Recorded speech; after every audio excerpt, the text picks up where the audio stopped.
So, you may have played Bastion. We all have. But have you played its spiritual successor? Probably not. Maybe you did. I found that to be the case with this game, where everyone hails Bastion, and is nearly ported to every available game platform, PC, console, made a little difference. Transistor is barely remembered at all, despite having better graphics and music. All in my opinion, of course. Supergiant Games, the developer of Transistor, tried time and time again to promote it to be better than Bastion, but despite the high review score and good feedback for the game, it lives in Bastion's shadow. But we're not here to talk about Bastion. We're here to talk about Transistor, and why I think it should be remembered better for what it achieved compared to its successor.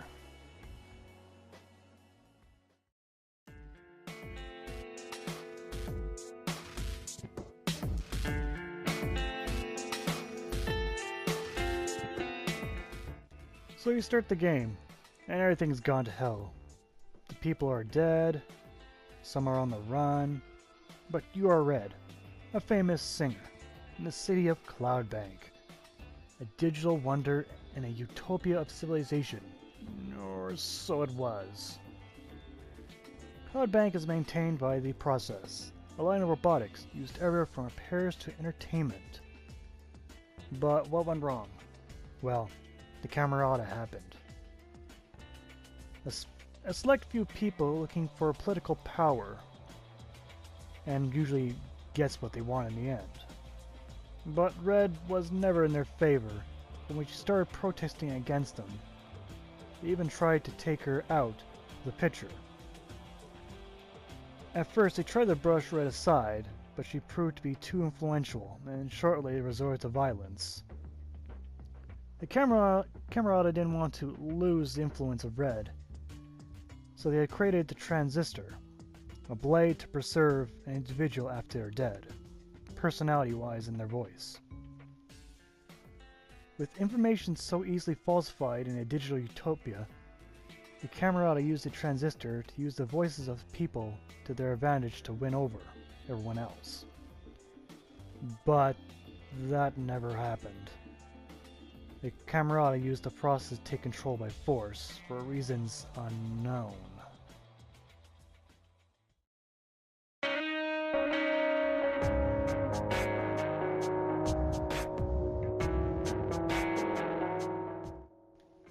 By an act of revenge, the Camerata tried to assassinate Red with the Transistor, but before the fatal blow was struck, someone stepped in Red's place, a man with no name. What we do know about him is that he's dear to Red. Then something odd happened. He called out to Red, but from the Transistor. He had survived?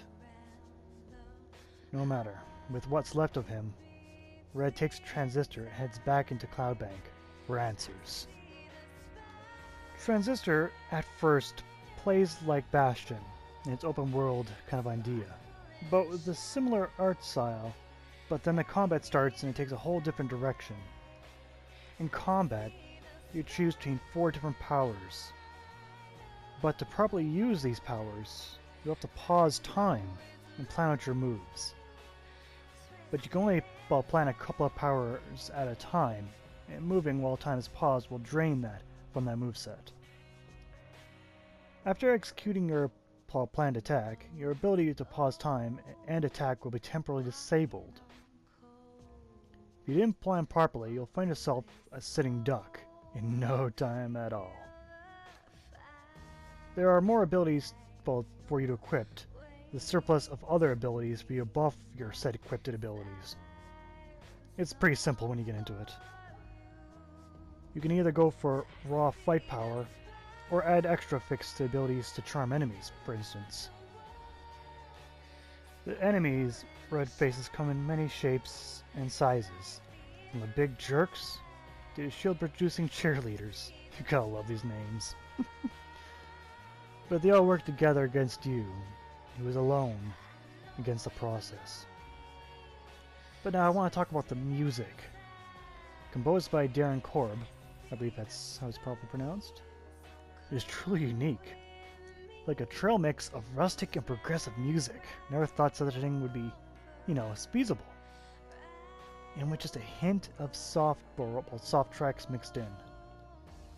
Each song adds weight to each of the areas, setting the mood perfectly. Setting a melancholy mood throughout a game shouldn't be easy, but it's never never in a prolonged state. It's great stuff, I tell you, man.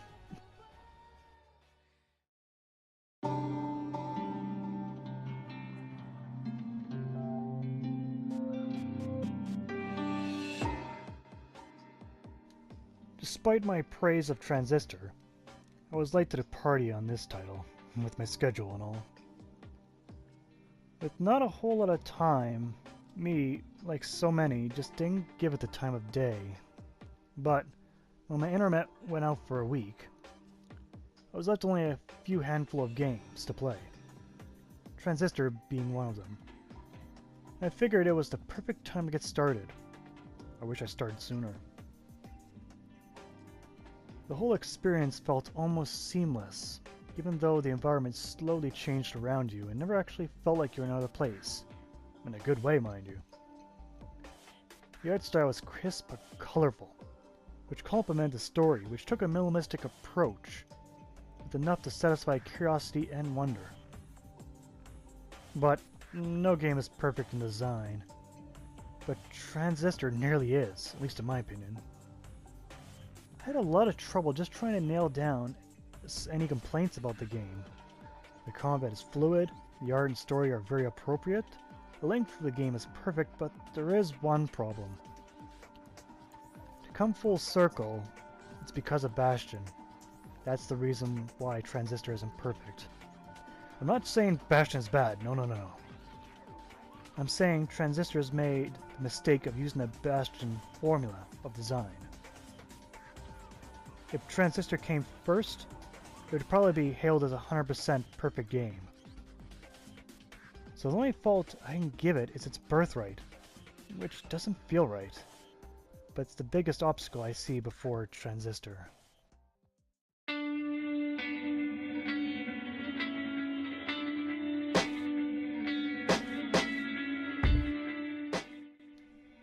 This game was such a blast, even after finishing it. I went right back in to grab the footage for this video. I will continue to love this game every step of the way. And when your stats carry over for another playthrough with this difficulty spike, also you can love it again.